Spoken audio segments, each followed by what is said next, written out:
Hi folks, John Hecker here again. Today we're going to talk about etiquette and rules around the green. Now this is a pretty intensive area, so we're going to try to cover as much as we can here.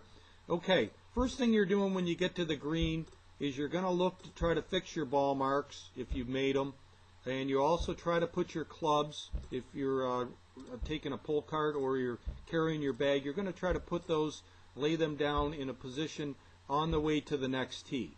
That way you don't have to go across the green twice. Okay, so here we have trying to figure out who's away. Well, obviously the ball in the rough is away on the right there, this spot here. So this person would have the first honors, let's say, of playing their shot. Okay, now this person has a choice of whether they want the pin in the green, they can have it tended, or they can have it taken out. Okay, let's talk about that. If you leave it in, you have to be off the green. If you're off the green anywhere on the golf course, you can always leave the pin in.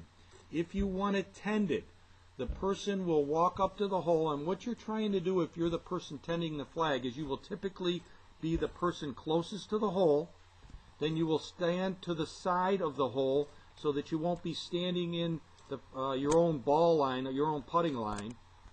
You would grab the flag as well as the flag stick, stop it from fluttering, and then you're going to stand perfectly still while the person chips. Okay, so they chip. As soon as they chip, you'd be required to pull the flag out. Okay, where do you put the flag? Well, you should put the flag out of play. So in this instance, the speed of the green is going down towards the front, so you'd want to put it out of sight and out of play, so you'd probably lay it back somewhere back here. So if the person chipped their ball to here, let's say, you'd have 3 putts all going towards the hole, and there'd be no way for them really to hit the flag stick. Okay. Once you've done that, tending the flag, now you can take the flag out. So this person could take the flag out. Now why would you want to do that? Well, if you're a really good player and you've got really good control of your speed of your chips, uphill you might want to take the flag out because you're going to tend to try to hit the ball a little more aggressively towards the hole, and the pin actually would get in your way because you're going to hit it a little bit hard. Now downhill, typically we would leave the pin in. The reason for that is if we've hit it too hard, the pin will actually help us. It might not help the ball go in the hole, but it'll help slow down the ball because gravity's going to continue to pull that ball at a fast pace past the hole. So typically people leave the pin in, but sometimes you'll have somebody pull the pin out on an uphill shot, and like I say, I think it's to your advantage to leave it in on a downhill shot. Okay, so the person on the right, they chip the ball onto the green. Let's say they chip it right to here. Who's away determines who plays first. Okay, so the person closest to the hole, they would have pulled the flag, placed it up here, and this person would be their turn to putt. Okay, during that time, this person would go ahead and putt, and let's say they put their putt right to here, and they rolled their ball just to the right of the hole. Good etiquette says that you would mark this putt because you might be standing in this person's line. Now, why do you not want to stand in somebody's line? Well, the green is a fairly delicate area. You can actually see footprints, especially if there's any dampness on the green, and it can cause your ball to bounce and move out of the hole. Now, you know, sometimes it's not going to move much, but it might move enough to affect the putt. So good etiquette says that, hey, you mark your ball and let the other person go ahead and have their chance to make their putt.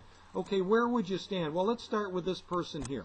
Okay, proper etiquette tells you that you could stand here or you could stand back here. You typically want to stand behind them or in front of them. You do not want to stand on the line of the putt.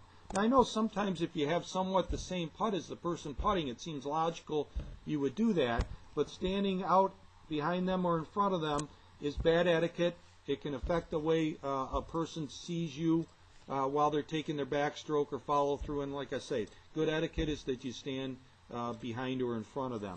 Okay, you are also, once everyone's on the green, you're really required to mark your ball. Okay, you mark your ball behind the ball en route to the hole. You'd use a flat object, preferably a penny or a nickel or a dime, something like that. There's ball markers. Any of that will be helpful. Okay. who gets the flag at the end? Well, the person who holds out first would get the flag stick at the end of the hole. So if you've made your putt, let's say you've rolled your putt by 6 inches, you're not going to stand in anybody's line, you go ahead and tap it in, then it's your job to get the flag, wait patiently while other people finish out, and then put the flag stick in. And if you're going to keep score, you want to do that on the next tee or on the way to the next tee, because invariably people are waiting behind you to play, and it's always kind of annoying to watch somebody keep score or hit extra putts while you're waiting to play. So there's a lot to cover here. Hopefully I've given you some ideas of how to play around the green.